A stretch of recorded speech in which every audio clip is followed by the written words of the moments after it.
Eh bien, monsieur le Président, vous avez dit dans votre discours, dans ce pays, qu'en réalité, que le Bénin est désormais ouvert pour les touristes.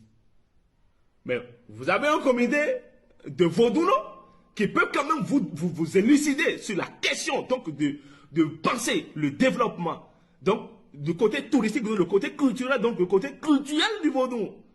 En faisant quoi? Si je pars de l'idée où, depuis des millénaires, le nom d'Antopa est ancré dans les mœurs, et que demain on nous dise que ça n'existe plus, donc ça veut dire qu'on va désormais dire l'ancien d'Antopa. Mais écoutez, on n'a pas besoin, on n'a plus besoin de dire l'ancien d'Antopa. Mais on dit d'Antopa est devenu ceci. Ça, c'est cette forme de basilic enroulé de dents à Surokwa Siroko qui garde dans la bouche de lumière. Et vous savez, spirituellement, lorsqu'on va rentrer dans la psychanalyse, lorsqu'on va rentrer dans le développement métaphysique de ce qu'on appelle serpent, c'est la guérison, c'est la liberté. Je trouve que, même si le marché n'est plus là, que cette divinité soit transformée autrement et donc peut attirer encore de la richesse. Là, des gens qui peuvent venir faire des photos là, des gens qui peuvent prendre l'escalier de cette divinité et aller jusqu'en haut et visiter en fait depuis le haut la splendeur, l'aspect de Cotonou. On a beaucoup d'architectes, on a beaucoup de techniciens qui vont repenser ça. On couvre le dent d'abord et puis on met le projet en place. Vous allez voir combien de touristes ça va attirer. Combien de touristes. C'est comme ça que le Bénin doit se révéler au monde entier. Il y a quelque part au Bénin qu'on appelle Dantopa, parce qu'il y a le Danla et le Tola qui est là. Où tu peux aller visiter, faire des photos et tout ça là.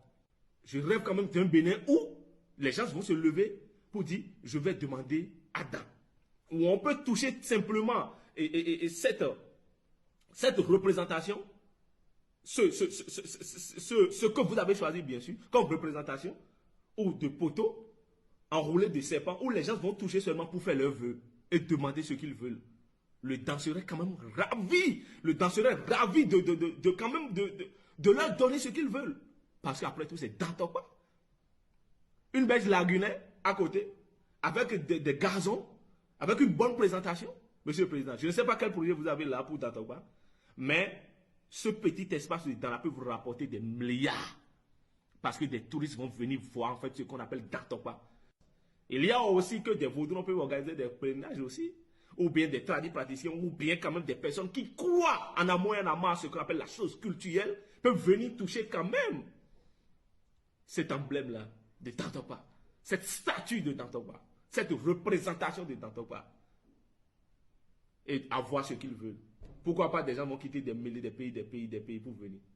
Parce que Dantoba, ça ne peut pas disparaître.